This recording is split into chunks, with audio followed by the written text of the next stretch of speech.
The blizzard had stripped everything from Zelda Vaughn, except her will to survive. And now even that flickered like a candle in the merciless wind as she stumbled through snow that reached past her knees.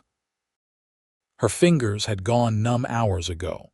Her thin, traveling dress offered no protection against the brutal Montana winter of 1882. And the stagecoach that had promised safe passage to her aunt's home in Helena lay overturned 3 miles behind her, the driver and 2 other passengers frozen in positions of permanent shock. She had walked because staying meant death, but walking might mean the same, just slower and lonelier. Her lungs burned with each breath of ice-sharp air, her vision blurred with tears that froze on her lashes. And when she finally saw the orange glow of lamplight through the white curtain of falling snow, she thought it might be a hallucination brought on by the cold that had seeped into her bones. The ranch house materialized like something from a fever dream, solid and real with smoke rising from its stone chimney. Zelda tried to call out, but her voice came as barely a whisper, her throat too raw from the cold.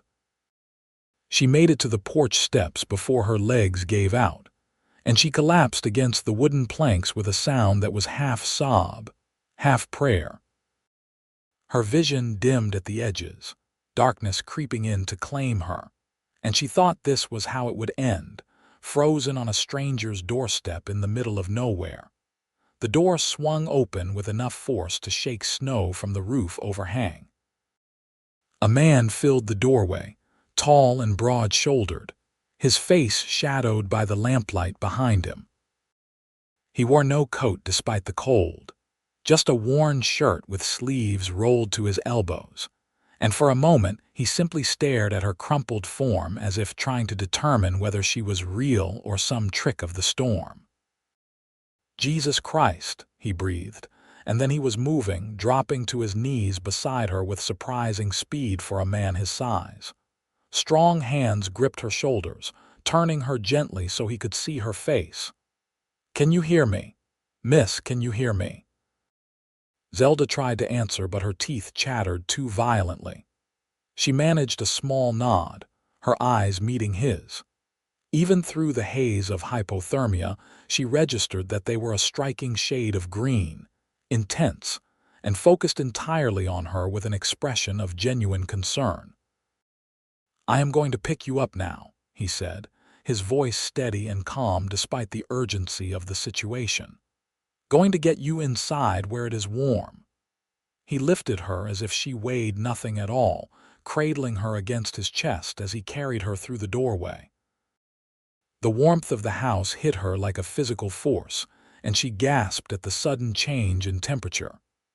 Her body began to shake even harder, violent tremors that she could not control.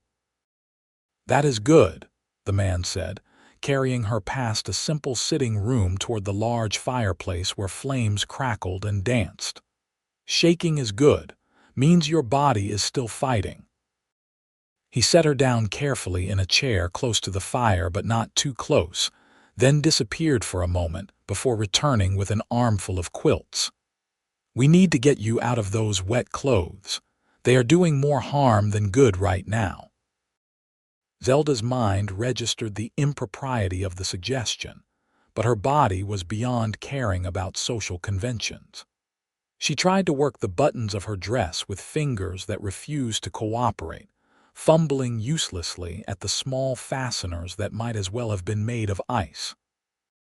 "Let me help," he said, and there was nothing improper in his tone, just the practical concern of someone who understood the seriousness of her condition.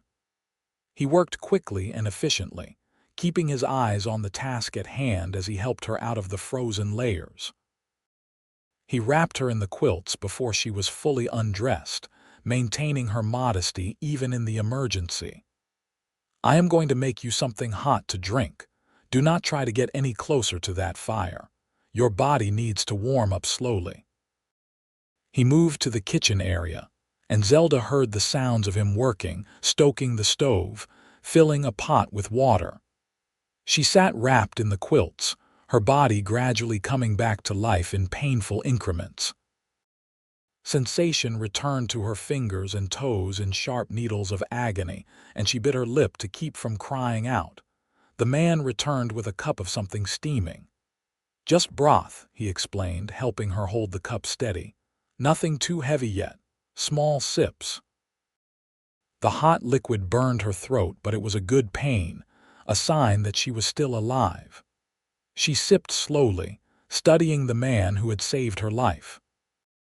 He looked to be in his late 20s, with dark hair that fell to his collar and a face that was all strong lines and angles, weathered by wind and sun. There was a scar above his left eyebrow, white against his tanned skin, and his hands were rough and calloused from hard work. "Thank you," she managed to whisper, her voice hoarse and broken. "No need for thanks," he replied, settling into the chair across from her. "Anyone would have done the same." "The stagecoach overturned," she said, and saying it out loud made it real again, brought back the horror of those frozen bodies. There were others. I tried to help them, but they were already gone. I walked because I did not know what else to do. His expression tightened. "How far?" 3 miles maybe. I am not certain, it felt like forever. He stood abruptly, moving to the window to peer out at the storm. "Blizzard is getting worse. I cannot get out there tonight, but come first light I will ride out and find them, see if there is anyone else who made it." "There is not," Zelda said quietly. "I watched them die. The driver, a merchant from Butt, and a woman traveling to meet her husband. I tried to wake them, but the cold had taken them too quickly." He turned from the window, his green eyes finding hers again. "What is your name?" "Zelda Vaughn." "Preston Hawthorne," he said, offering his hand. She extended hers from beneath the quilts, and he shook it gently, mindful of her still fragile state. "This is my ranch, the Double H. You are welcome to stay as long as you need. My home is yours." The simple statement, delivered without ceremony or expectation, brought tears to Zelda's eyes. She had been so alone, so terrified, so certain she would die in the snow, and here was this stranger offering her not just shelter but a home. "I do not know how to repay such kindness." "By surviving," Preston said simply. "By getting warm and healthy. Everything else can wait." He was true to his word, asking nothing of her that night except that she rest. He brought her more broth, then a plate of plain bread and butter when her stomach proved it could handle something solid. He hung her wet dress and undergarments near the fire to dry, handling them with the same practical efficiency he had shown earlier. When she began to nod off in the chair, exhausted beyond measure, he showed her to a small bedroom at the back of the house. "This was going to be a guest room, but I have not had many guests," he explained, lighting a lamp on the bedside table. The room was simple but clean, with a large bed covered in more quilts, a dresser, and a window that showed nothing but white darkness beyond. "You should sleep now. We can talk more in the morning."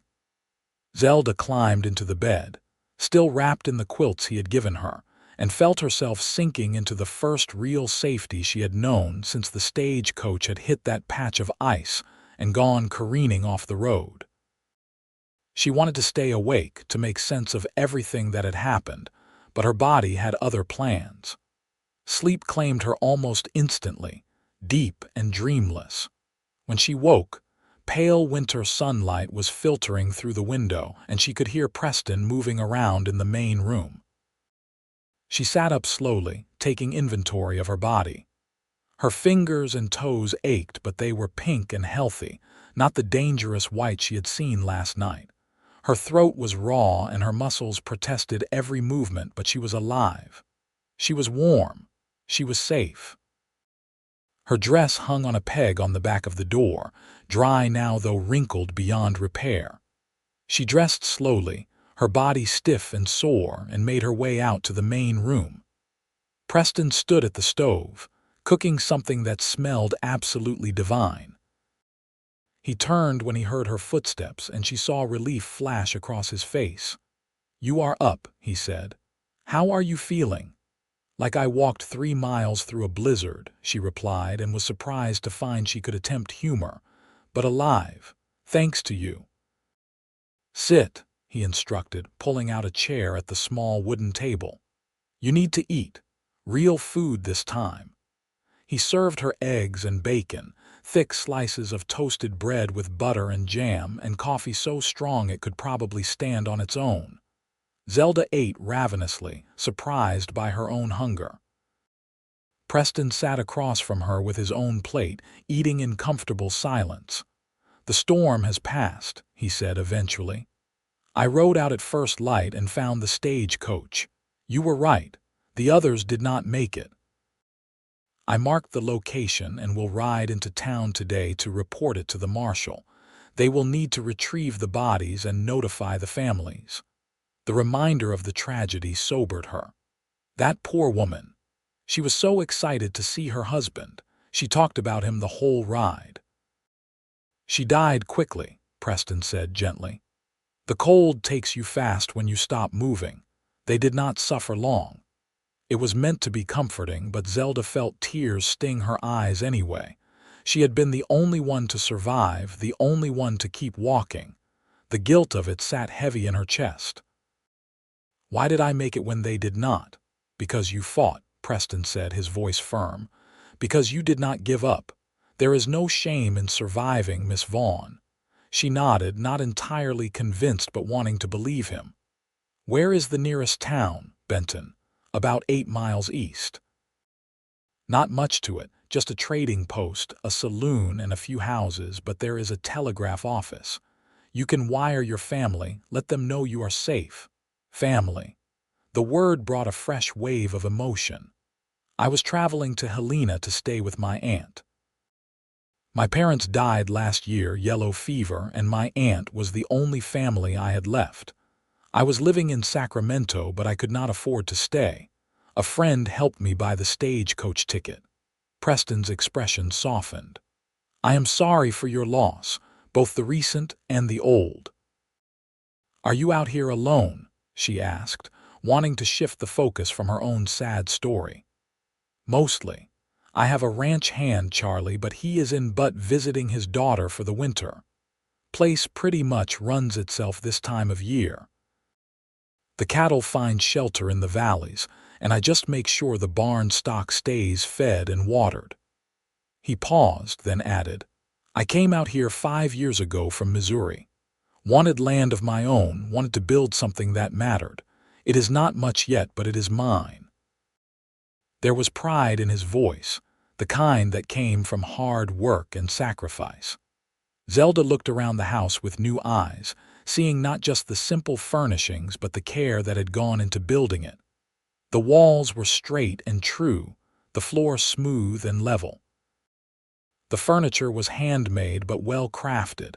This was a man who took pride in his work. "It is a good home," she said sincerely. "You should be proud." Something in Preston's expression shifted, became almost vulnerable. "Thank you. That means more than you might think." They finished breakfast in companionable silence, and then Preston began preparing for the ride to Benton.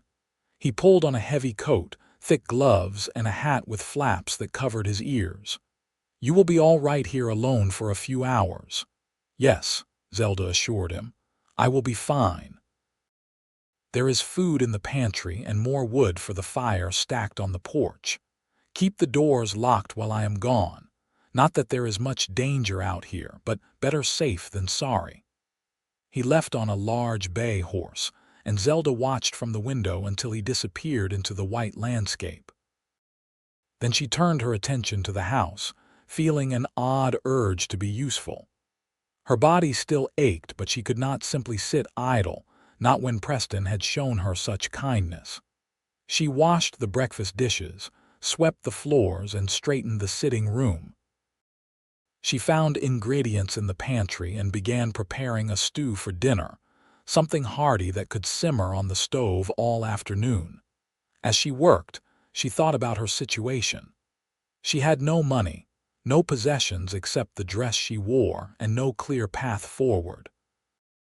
Her aunt in Helena had been her only plan, and now she was stranded at a stranger's ranch in the middle of Montana. She should feel panicked, desperate, but instead she felt oddly calm. There was something about Preston Hawthorne, about his steady presence and quiet kindness, that made her feel like things might actually be all right. He returned as the winter sun was beginning its early descent toward the horizon. She heard the horse outside and met him at the door. He looked cold but not frozen, his cheeks red from the wind. "Everything go all right?" she asked, taking his coat as he shrugged out of it. "As well as could be expected. Marshall is sending a wagon out tomorrow to collect the bodies. I sent a wire to your aunt in Helena, letting her know you are safe and staying here temporarily. Figured she might have heard about the stagecoach and be worried." The thoughtfulness of the gesture touched her deeply. "Thank you. I did not even think of that. Also brought back some things from the general store." He held up a bundle wrapped in brown paper. "Figured you might need some clothes and such. I tried to guess at the sizes, but the storekeeper, Mrs. Henderson, she helped. Said to tell you if anything does not fit, bring it back and she will exchange it." Zelda took the bundle with trembling hands. Inside she found 2 simple dresses, a warmer coat, undergarments, a nightgown, and even a pair of sturdy boots. There was also a hairbrush, pins, and a small hand mirror. "This is too much. I cannot possibly accept all of this." "You need clothes," Preston said practically. "Cannot very well walk around in the same dress every day. Consider it a loan if it makes you feel better. You can pay me back when you are back on your feet, but I have no money." "No way to pay you back." "Then do not worry about it. I have money enough for what I need and you need these things. It is as simple as that." Nothing in Zelda's life had ever been as simple as that, but she found herself nodding, accepting his generosity because refusing it would be both foolish and ungrateful. "Thank you, truly. I do not know what I would have done without you." "You would have found a way," Preston said with quiet confidence. "You are stronger than you think, Miss Vaughn. Walking 3 miles through that storm proved it." They ate the stew she had prepared, and Preston complimented her cooking with genuine appreciation. Afterward, they sat by the fire and talked, the conversation flowing easily between them. He told her about the ranch, about his plans to expand the herd in the spring, about the challenges of making a life in Montana. She told him about Sacramento, about her parents and the life she had lost, about her dreams of becoming a teacher someday. "There is a school in Benton," Preston mentioned. "Small, only about 15 children, but the teacher, Miss Price, she is getting married come spring and moving to Oregon. They will need someone to replace her." "I have no formal training," Zelda admitted. "Just what my mother taught me. She was educated, made sure I could read and write and do sums. That is more than most folks out here. If you are interested, I could introduce you to the town council when you are feeling up to it." The offer hung in the air between them, full of possibility. A job would mean independence, would mean she could stay in the area and support herself. Would mean she would not have to travel on to Helena, to an aunt she barely knew.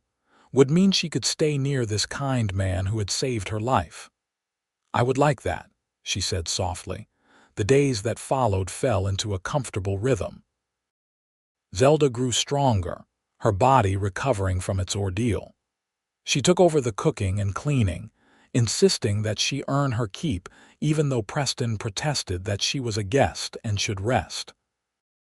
They worked together to care for the animals, Zelda learning to milk the cow and collect eggs from the chickens.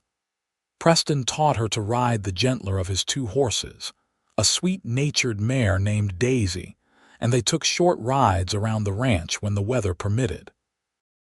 She found herself watching him when he was not looking, noticing the way he moved with quiet confidence. The way he treated every task with the same careful attention, whether he was mending a fence or cooking breakfast. He was unfailingly kind, unfailingly respectful, and yet there was a warmth in his eyes when he looked at her that made her heart beat faster. 3 weeks after she had collapsed on his porch, Preston drove her into Benton in his wagon to meet with the town council about the teaching position. The town was small but tidy, the buildings weathered but well-maintained. Preston introduced her to Mayor Thompson, a portly man with kind eyes, and to the other council members. They interviewed her in the back room of the trading post, asking about her education and her experience with children. "I helped my mother run a Sunday school in Sacramento," Zelda explained. "We had about 20 children, ages 5 to 14. I taught reading and Bible verses mostly, but also some arithmetic and geography." "That is more experience than Miss Price had when she started," Mayor Thompson said, nodding approvingly. "The position includes a small salary, $30 a month, and use of the schoolhouse. There is a living quarter attached, nothing fancy, but it is warm and dry." $30 a month was not much, but it was more than Zelda had expected. It was enough to support herself, to build a life. "When would I start?" "School is closed for the winter, but we open again in March. That gives you about 6 weeks to prepare. Miss Price left her teaching materials behind, but you would want to review them, make your own plans." Zelda looked at Preston, who gave her an encouraging nod. "I accept," she said. "Thank you for this opportunity." On the ride back to the ranch, Preston was quieter than usual. Zelda watched him from the corner of her eye, trying to read his expression. Finally, she could not stand the silence any longer. "Are you upset that I took the job?" she asked. He looked at her in surprise. "Upset? No, not at all. I think it is wonderful. You will be a fine teacher." "Then why do you seem unhappy?" Preston was quiet for a long moment, his hands steady on the reins. "I am being selfish," he admitted. "I got used to having you at the ranch.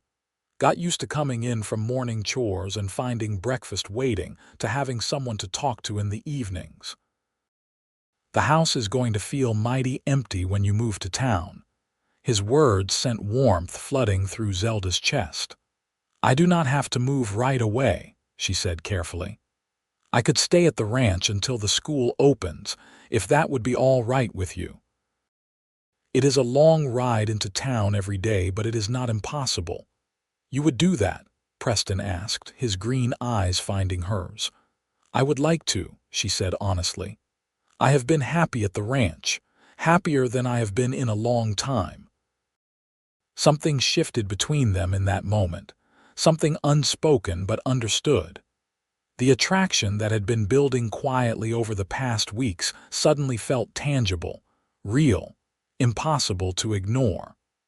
Preston's gaze dropped to her lips before returning to her eyes, and Zelda felt her breath catch. "Zelda," he said, her name rough in his throat, "I need to tell you something." "What is it?" "I am falling in love with you." The words came out in a rush, as if he had been holding them back for too long. "I know it is too soon. I know you have been through hell and probably are not thinking about such things, but I cannot keep it to myself any longer. These past weeks, having you in my home, getting to know you, watching you heal and grow stronger, it has meant everything to me." "You mean everything to me?" Zelda's heart was racing, her hands trembling where they lay folded in her lap. "Preston, you do not have to say anything," he continued quickly. "I just needed you to know.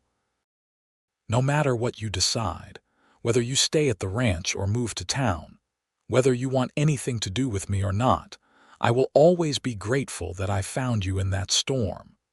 You have brought light into my life in ways I did not even know I needed." "Preston," Zelda said again, reaching out to place her hand on his arm. "Let me speak." He fell silent, watching her with an expression that was half hope, half fear. "I am falling in love with you too," she said softly. "I have been fighting it because it seemed impossible. seemed too fast, but the truth is I cannot imagine my life without you in it anymore. When I think about moving to town, about living in that schoolhouse alone, it makes me sad in a way that has nothing to do with gratitude or obligation. I want to be near you. I want to wake up and see your face. I want to fall asleep listening to you breathe. Preston pulled the wagon to a stop right there in the middle of the road. He turned to her, his hands coming up to frame her face with a gentleness that made her want to cry. "Can I kiss you?" "Please," she whispered. He kissed her like she was precious, like she was something rare and valuable that he was afraid might break. His lips were soft against hers, warm despite the cold air, and Zelda felt something inside her click into place, felt her whole world reorient itself around this moment, this man. When they finally pulled apart, both of them were breathing hard, their breath misting in the winter air. "Marry me," Preston said, the words tumbling out before he could stop them. "I know it is crazy, I know it is too soon, but marry me anyway. Make the Double H your home for real, not just until the snow melts. Let me spend the rest of my life making you happy." Zelda laughed, the sound bright with joy and disbelief. "We have known each other less than a month. I know, it is insane, but I have never been more sure of anything in my life. Have you?" She thought about it, really thought about it. Thought about the life she had lost in Sacramento, the uncertain future that had stretched before her. Thought about the blizzard, the terror, the cold that had nearly claimed her. And then she thought about Preston, about his kindness and strength, about the way he made her feel safe and valued and loved. She thought about the house he had built with his own hands, about the life they could create together. "No," she said finally. "I have never been more sure of anything either.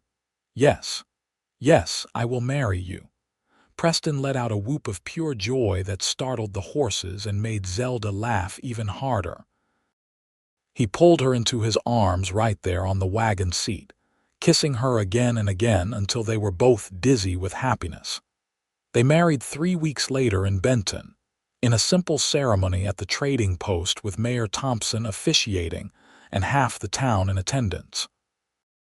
Zelda wore one of the dresses Preston had bought her, with a crown of dried flowers that Mrs. Henderson had fashioned for her. Preston wore his best shirt and a jacket he had not taken out of the closet in years, and when he promised to love and cherish her until death parted them, Zelda believed him with every fiber of her being. The town threw them a celebration at the saloon, though the whiskey was temporarily replaced with cider in deference to the occasion. There was music and dancing, and Preston proved to be surprisingly graceful on the dance floor. He spun Zelda around until she was breathless with laughter, and when he pulled her close for a slower song, she rested her head against his chest and felt more content than she had ever thought possible. They rode back to the Double H as the sun was setting, painting the snow-covered landscape in shades of pink and gold. Preston carried her over the threshold even though she protested that she had already been living there, and then he set her down gently in the bedroom that had been his, but was now theirs. "I never imagined this," Zelda said, turning to look at him. "When I was walking through that storm, certain I was going to die, I never imagined I could end up here. Happy. Married to a man I love more than I knew it was possible to love someone." "You saved me too," Preston said, coming to stand behind her, his arms wrapping around her waist. "I did not even know how lonely I was until you were here. This house was just a building before. You made it a home." Their wedding night was tender and sweet, a slow exploration of each other that left them both trembling and satisfied. Afterward, they lay tangled together beneath the quilts, Preston tracing patterns on her bare shoulder while Zelda listened to the steady beat of his heart. "Tell me about your dreams," she said softly. "The ones you have for the ranch." Preston was quiet for a moment, gathering his thoughts. I want to build it into something that lasts, something we can pass down to our children someday. I want to expand the herd, maybe get some horses to breed and sell. There is good water on the property, and the grazing is excellent. With enough work and time, this could be one of the best ranches in Montana. Children, Zelda repeated, her hand moving to rest on her flat stomach. How many children do you want? As many as you are willing to give me, Preston said with a smile in his voice. But I will be happy with whatever we are blessed with. Even if it is just the two of us, I will be happy. I want children, Zelda admitted. I want to fill this house with noise and laughter. I want to teach them to read and ride and be kind to others. I want them to have the childhood I had before my parents died, full of love and security. Then that is what we will give them, Preston promised, pressing a kiss to her temple. The winter gradually gave way to early spring, and Zelda began preparing to start her teaching position. She rode into Benton 3 days a week to work with Miss Price, learning the curriculum and meeting the families whose children she would be teaching. The schoolhouse was indeed small, just one room with a wood stove and rows of desks, but it had windows that let in good light and a chalkboard that took up most of the front wall. The children are good kids mostly, Miss Price explained, a pleasant woman in her 30s with laugh lines around her eyes. You will have a few troublemakers. Every school does, but nothing you cannot handle. The key is to be firm but fair, and to remember that most of these children are needed on their family farms or ranches. They will miss school during planting and harvest, and you cannot hold that against them.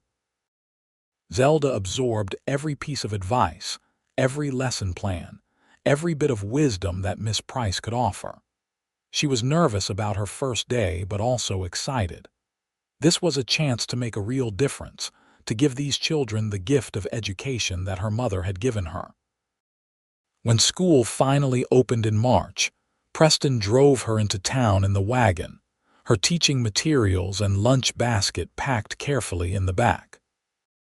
He kissed her goodbye at the schoolhouse steps, in full view of the children already gathering in the yard, and Zelda felt her cheeks flush with a combination of embarrassment and pleasure. "Good luck, Mrs. Hawthorne," he said with a grin. "Go run your ranch, Mr. Hawthorne," she replied, shooing him away with a smile. The first day was chaos, as first days always are. The children ranged in age from 5 to 13, with varying levels of ability. Some could already read basic words while others barely knew their letters. Zelda started with introductions, having each child stand and tell the class their name and something they liked to do. Then she moved on to a simple assessment, asking them to write their names and copy a short sentence from the chalkboard. By the end of the day, she had a good sense of where each student stood and what they would need from her. She fell into the routine of teaching quickly. Each morning, Preston would drive her to town and pick her up in the afternoon. They would spend the evenings together at the ranch, Zelda grading papers or preparing lessons while Preston tended to the accounts or worked on repairing equipment. On weekends, they worked together, checking on the cattle, mending fences, and planning for the future. As spring turned to summer, Zelda realized that her monthly courses had not come. She waited, not wanting to get her hopes up, but when another month passed with no sign, she could no longer deny the truth. She was pregnant. She told Preston one evening after dinner, as they sat on the porch watching the sun set over the mountains. She simply took his hand and placed it on her still flat stomach, looking into his eyes with a mixture of joy and trepidation. "Zelda," he asked, his voice rough with emotion, "are you saying what I think you are saying?" "We are going to have a baby," she confirmed, and then she was in his arms, held so tightly she could barely breathe, and Preston was laughing and crying at the same time. "A baby," he kept repeating, as if he could not quite believe it. We are going to have a baby. Are you happy? Zelda asked, though she could already see the answer written all over his face. Happy does not even begin to cover it, Preston said, pulling back to look at her properly. His eyes were wet with tears, his smile so wide it looked like it might split his face. You have given me everything I never knew I wanted. A home, a wife, and now a child. I am the luckiest man alive. Zelda finished out the school year, her pregnancy not yet showing beneath her loose dresses. When summer came and school let out, she threw herself into preparing for the baby. She sewed tiny clothes and blankets, washed and aired out a cradle that Preston had found in the attic, left behind by the ranch's previous owner. Preston built an addition onto the house, a proper nursery with windows that looked out over the pastures. Charlie, the ranch hand, returned from Butt in June, and Zelda enjoyed having another person around. He was an older man, grizzled and weathered, with a gentle way about him that reminded her of her father. He treated her with old-fashioned courtesy, always calling her Mrs. Hawthorne and tipping his hat when he passed her. He was delighted about the baby, whittling small toys in the evenings and presenting them to Zelda with gruff shyness. This place needed young life, he told her one afternoon as they worked in the vegetable garden she had planted. Preston has been alone too long. Good to see him happy. He makes me happy too, Zelda said, one hand resting on her now visible belly. I did not think I could be this happy, not after everything that happened. Life has a way of surprising us, Charlie observed. The bad times make us appreciate the good ones all the more. As summer faded into fall, Zelda's belly grew round and full. She moved more slowly now, her back aching and her feet swelling, but she had never felt more alive. Preston was attentive to the point of being overprotective, constantly asking if she needed anything, if she was comfortable, if she should be resting. It was endearing and occasionally annoying, but mostly it just made her love him more. The baby came in late October, on a crisp autumn morning when the aspens were blazing gold against the blue sky. Preston had ridden into Benton the day before to fetch the midwife, Mrs. Henderson, who had helped deliver most of the babies in the area. She arrived at the ranch with her bag of supplies and a calm, no-nonsense demeanor that immediately put Zelda at ease. The labor was long and difficult, lasting through the afternoon and into the night. Preston stayed by Zelda's side the whole time, holding her hand, wiping her face with cool cloths, and murmuring encouragement even when she cursed him for putting her in this position. Mrs. Henderson and Charlie stayed nearby, ready to help as needed. Finally, as the first light of dawn was breaking over the mountains, the baby arrived with a strong, healthy cry that brought tears to everyone's eyes. Mrs. Henderson cleaned the infant and wrapped it in a soft blanket before placing the baby in Zelda's arms. "You have a son," she announced with a smile. Zelda looked down at the tiny face, red and wrinkled and absolutely perfect, and felt her heart expand in ways she had not known were possible. The baby had a shock of dark hair and was already waving his little fists in the air, protesting the indignity of being born. "A son," Preston breathed, leaning over to get a better look. He reached out a tentative finger and the baby immediately grasped it with surprising strength. "Hello there, little man, I am your papa." "What should we name him?" Zelda asked, unable to take her eyes off her child. Preston thought for a moment. "What about James? It was my father's name." "James Hawthorne," Zelda said, testing it out. "I like it. James Preston Hawthorne." "Perfect," Preston agreed, pressing a kiss to her sweaty forehead. "You are amazing. You know that. Absolutely amazing." The first few weeks with baby James were exhausting and wonderful in equal measure. He was a good baby mostly, but he had his father's stubbornness and his mother's tendency to speak his mind. even if that speech currently consisted only of cries of varying volume and intensity.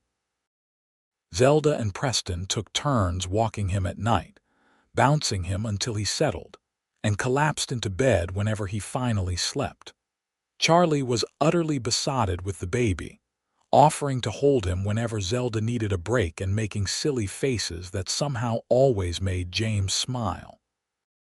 He carved a beautiful rocking horse for the nursery, complete with a flowing mane and tail, and presented it to Preston with gruff instructions to save it for when the boy was old enough to use it properly. As winter settled in again, marking a full year since Zelda had arrived at the Double H, she found herself reflecting on everything that had changed. A year ago, she had been alone and terrified, certain she was going to die in the snow. Now she sat in a warm house with a sleeping baby in her arms and a husband who loved her beyond measure. The transformation was nothing short of miraculous. "What are you thinking about?" Preston asked, coming to sit beside her on the sofa. He had been working on the ranch accounts, but had apparently decided he would rather spend time with his family. "Just how much has changed in a year," Zelda said softly, so as not to wake James. "How different my life is now." "Better?" Preston asked, though his tone suggested he already knew the answer. "Infinitely better.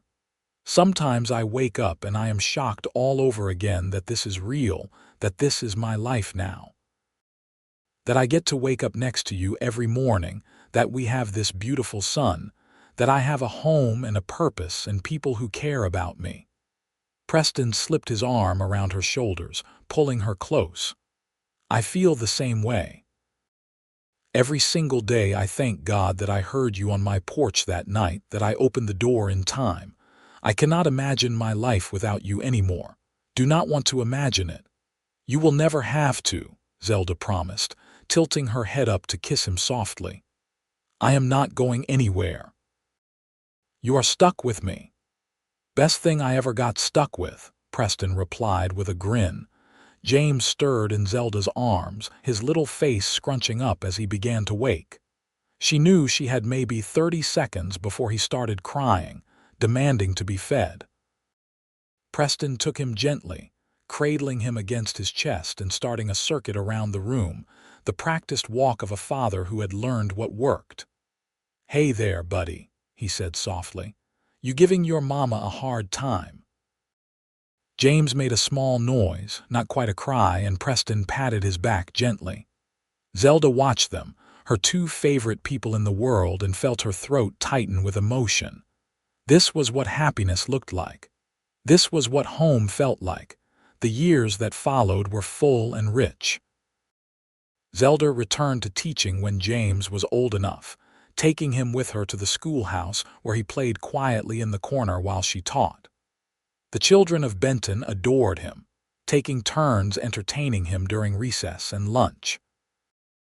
As he grew older, he would sit in on lessons, absorbing knowledge with the same quick mind his mother possessed.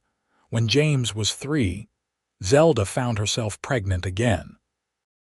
This time the pregnancy was easier, perhaps because she knew what to expect, and when her labor started on a warm summer evening, Mrs. Henderson barely had time to arrive before the baby came. "Another boy," she announced, placing the infant in Zelda's arms. "Seems you make them quick and healthy, Mrs. Hawthorne."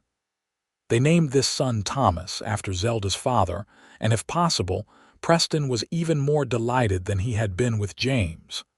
2 sons to help him run the ranch, to carry on the legacy he was building. The house rang with the sounds of childhood, with laughter and occasional tears, with the pounding of small feet and the endless questions that small boys always seemed to have. The ranch prospered under Preston's careful management. He expanded the herd as he had planned, and began breeding horses that became known throughout Montana for their strength and temperament. Charlie remained with them, becoming as much a part of the family as anyone related by blood. He taught the boys to ride, to fish in the creek that ran through the property, to whittle and rope and do all the things that ranch boys needed to know. When James was 7 and Thomas was 4, Zelda became pregnant one final time. This pregnancy was more difficult than the previous two, leaving her tired and uncomfortable. But when her labor started on a cold November morning, she was determined to meet it with the same strength she had shown with her sons. This labor was longer than Thomas's but shorter than James's, and when it was over, Mrs. Henderson placed a tiny bundle in Zelda's arms with a knowing smile. "A daughter," she said. "Pretty as a picture, too." Preston looked down at his daughter with an expression of pure wonder. She was smaller than the boys had been, with a dusting of blonde hair and features that were unmistakably her mother's. "She is perfect," he whispered. "Absolutely perfect." They named her Sarah, and she became the princess of the Double H. Her brothers were protective of her from the start, James taking his role as oldest sibling very seriously, and Thomas appointing himself her personal entertainer. Preston, who had been firm but fair with his sons, turned to absolute mush around his daughter, unable to deny her anything when she looked at him with those big eyes. Zelda watched her family grow with a sense of deep contentment. Her days were full, between teaching at the school and raising 3 children, but she would not have changed a thing. Every morning when she woke up next to Preston, every evening when they gathered around the table for dinner with their children and Charlie, she was reminded of how blessed she was. The years continued to pass, marked by the changing of seasons and the milestones of childhood. James grew tall and serious, with his father's steady nature and his mother's love of learning. Thomas was the wild one, always getting into mischief, always pushing boundaries, but with a heart as big as Montana itself. Sarah was quiet and thoughtful, preferring books to horses though she could ride as well as her brothers, and showing an artistic talent that surprised everyone. When James turned 18, he announced that he wanted to go to college back east, to study agriculture and bring modern ranching techniques back to Montana. Preston was torn between pride and sadness, but Zelda encouraged it wholeheartedly, knowing that education would only make their son better equipped to run the ranch someday. Thomas, at 15, had no interest in college, declaring that everything he needed to know he could learn right here on the Double H. Preston accepted this with equal grace, knowing that not everyone was meant for formal education, and that Thomas had skills of his own that were valuable. Sarah, at 11, announced that she wanted to be a teacher like her mother, and began accompanying Zelda to the schoolhouse every day, helping with the younger children and learning the craft of education. Charlie passed away quietly in his sleep one winter night when James was away at college. Thomas was 17, and Sarah was 13. They buried him on a hill overlooking the ranch, beneath a large pine tree that he had always loved. The whole town turned out for the funeral, testament to how much the old ranch hand had been loved. "He was family," Preston said in his eulogy, his voice thick with emotion. "He was the first friend I made in Montana, and he helped me build this ranch into what it is today. He was uncle to my children, brother to me, and friend to my wife. We will miss him every single day." That night, as they lay in bed, Preston held Zelda close and said quietly, "We are getting older. The children are growing up. It makes you think about time, about how fast it passes." "We have built a good life," Zelda replied, her head resting on his chest so she could hear his heartbeat, still strong and steady after all these years. "A life full of love and purpose. That is all anyone can ask for." "I love you," Preston said, as he had said countless times over the years. "I have loved you since the moment I found you on my porch, half frozen and completely stubborn. I will love you until the day I die and beyond." "I love you too," Zelda replied, tilting her head up to kiss him. You saved my life that night, but you gave me so much more than just survival. You gave me a home, a family, a future. You gave me everything. Thomas took over more and more of the ranch operations as he got older, learning everything Preston could teach him and adding his own innovations. He married a girl from Benton, a sweet-natured young woman named Emma who fit into the family as if she had always been there. They built a house on the far end of the ranch property, and within a year, presented Preston and Zelda with their first grandchild, a boy they named Preston after his grandfather. James finished college and returned to Montana with a degree and a wife, an educated woman from Boston named Catherine, who had fallen in love with both James and the idea of ranch life. They settled in Benton proper, where James used his education to help improve ranching techniques throughout the region, and Catherine started a small library that became the pride of the town. Sarah did indeed become a teacher, taking over for her mother when Zelda finally retired at the age of 55. She married the new doctor who came to Benton, a kind man named Robert, who shared her love of learning and quiet pursuits. They had 3 children in quick succession, and the schoolhouse often echoed with the sounds of Sarah's children playing during recess, just as it once had with her when she was small. Preston and Zelda grew old together on the Double H, surrounded by children and grandchildren and eventually great-grandchildren.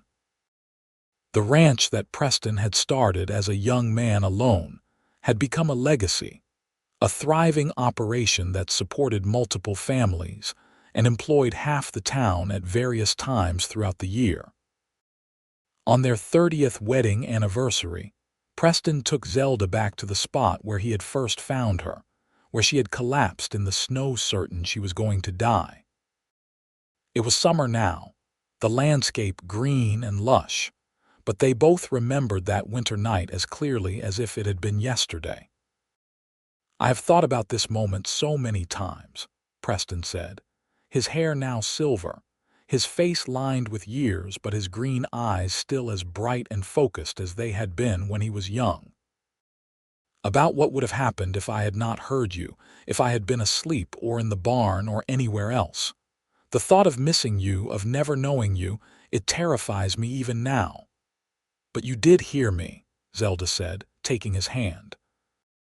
Her own hair was streaked with gray, her body showing the signs of age and 3 pregnancies, but she felt as beautiful as she had on their wedding day when she saw herself reflected in his eyes. "You did find me.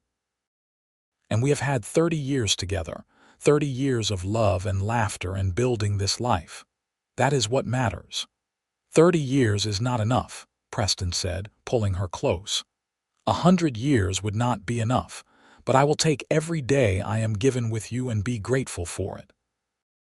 They renewed their vows that day, standing on the same spot where Preston had first found Zelda, with their children and grandchildren gathered around them. Thomas officiated, since he had been ordained as a minister the year before in addition to running the ranch. James and Catherine stood as witnesses, and Sarah played a hymn on the fiddle, her fingers still nimble despite arthritis that had begun to set in. "I, Preston Hawthorne, take you, Zelda Vaughn Hawthorne, to be my wife all over again," Preston said, his voice carrying across the meadow. "To have and to hold in sickness and health, for richer or poorer, as long as we both shall live. You are my home, my heart, my everything. I, Zelda Vaughn Hawthorne, take you, Preston Hawthorne, to be my husband all over again," Zelda replied, tears streaming down her face. "You saved my life in that blizzard, but you have saved me every day since. You showed me what love looks like, what home feels like, what it means to be cherished. I will love you forever." They sealed their renewed vows with a kiss, and their family erupted in cheers and applause. Later, there was a feast prepared by Emma and Catherine, with contributions from every family in Benton. There was music and dancing, just as there had been at their original wedding, and Preston danced with Zelda under the stars, moving slowly to a tune that only they could hear. As the years continued to pass, Preston's health began to decline. Nothing serious at first, just the usual aches and pains of aging, but gradually it became clear that his body was wearing out. He refused to slow down despite the doctor's advice and Zelda's pleading, insisting that he would work the ranch until the day he died. "This land is part of me," he told Zelda when she begged him to rest more. "Stopping would be like cutting out my own heart."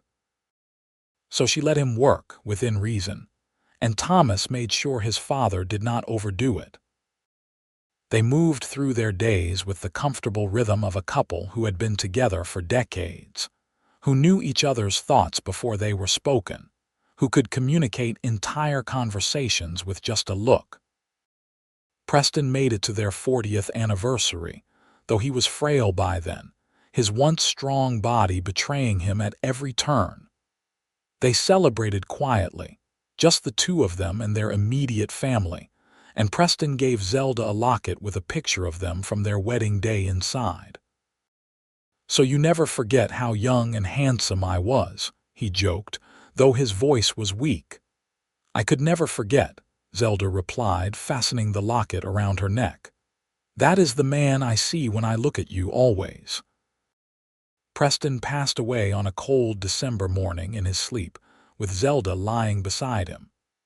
She woke to find him still and peaceful, and though her heart shattered into a million pieces, part of her was grateful that he had gone gently, without pain or fear. They buried him on the hill next to Charlie, with a headstone that read Preston Hawthorne, beloved husband, father, and grandfather, who built a home in the wilderness and a legacy of love. Zelda lived for another 5 years after Preston's death, surrounded by family who made sure she was never alone. She spent her days reading, tending a small garden, and playing with her great-grandchildren. But everyone could see that part of her had died with Preston, that she was just waiting for the day when she could join him. She passed away on a spring morning, sitting in the rocking chair on the porch of the house Preston had built, looking out over the ranch that had become her home. She was 83 years old, and according to Sarah, who found her, she had a smile on her face. They buried her next to Preston, and at her funeral, which was attended by what seemed like half of Montana, their children spoke about the love their parents had shared, the example they had set, the legacy they had left behind. "My mother was left in the snow with nowhere to go, and my father said my home is yours," James said, standing before the crowd. That simple act of kindness, that moment of compassion on a winter night, led to 45 years of marriage, 3 children, 9 grandchildren, and 17 great-grandchildren at last count.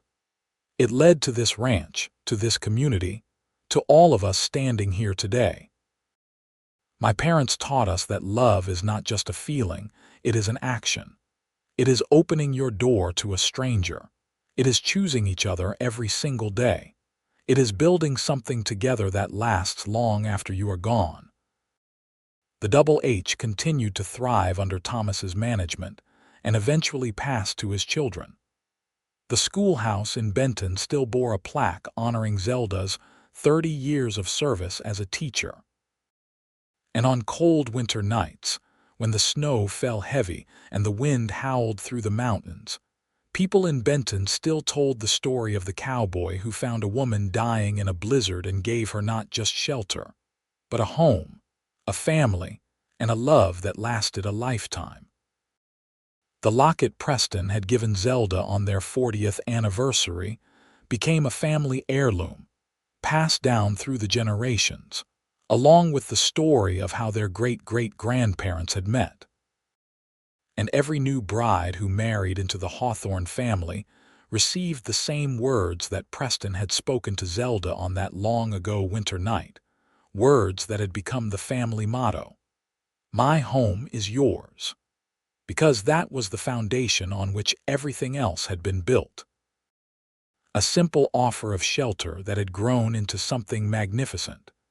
A moment of kindness in a storm that had blossomed into a legacy of love. Preston and Zelda Hawthorne had proven that sometimes the greatest love stories begin in the most unlikely ways, with a woman lost in the snow and a cowboy brave enough to open his door and his heart.